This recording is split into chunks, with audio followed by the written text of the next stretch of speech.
My name is Larry Golding. I'm the engineering manager at Taylor Dynamometer. We are a manufacturer of engine and vehicle testing equipment. We specialize in the heavy-duty diesel market, although we have product lines that stretch into other parts of the engine. We implemented both SolidWorks and PDM with Graphics Systems. They were with us through that whole period, the implementation phase, and over the long term, they're still a phone call away and providing us with support when we need the support.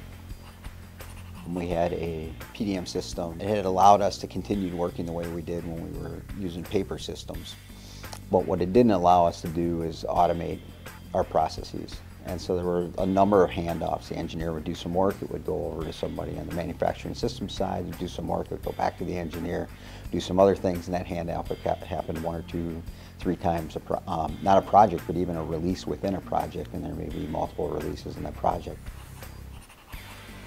So we had a previous PDM system, and as we started looking at this ability to go to a single piece flow and be able to integrate it in with SolidWorks and have a single point of support those factors was what moved us towards ePDM. So Graphics Systems worked with us at multiple levels. First thing we did was we worked through some initial training with Graphics Systems to understand all the capabilities, help design our workflows that we're going to use. And then Graphics Systems came in and spent several days with us doing multiple things, but helping us import all our data. And they had some tools that made it relatively simple for us to transition from our previous PDM system into ePDM. For the most part, we're managing ourselves. We're continuing to use the Graphics Systems support team. When problems come up, they've been helping us resolve those.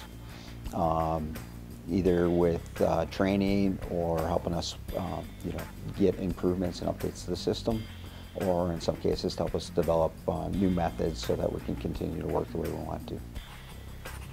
ePDM has given us a lot of advantages. It's allowing everybody to share files. It's allowing everybody to have one common database that they're working from. And because of that, we can do a lot of engineering work concurrently. We can have people working on very similar products that share components.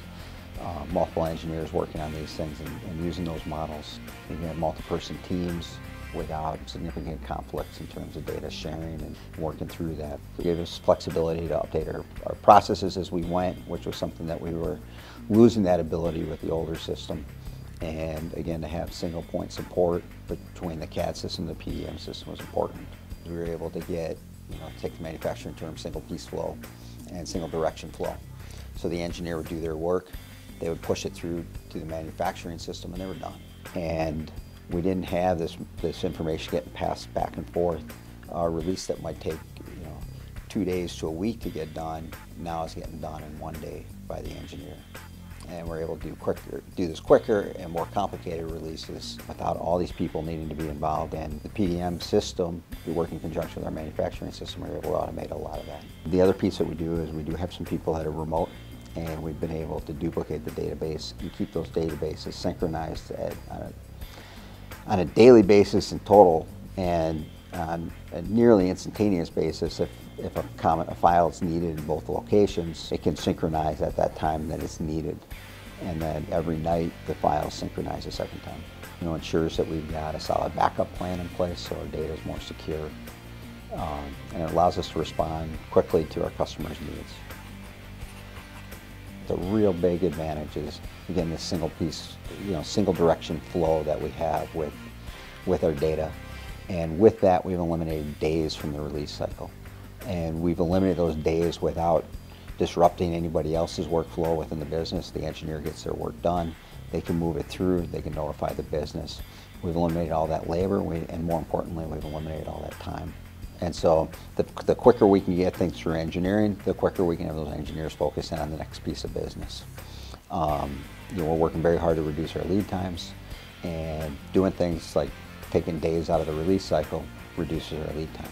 Allows the new designs to pass through the process that much faster. And that just adds capacity to the business. It adds capacity to the engineering side of the business as well as the operations side of the business. And with that, I think it can help a lot of people in a lot of different businesses, a lot of different industries.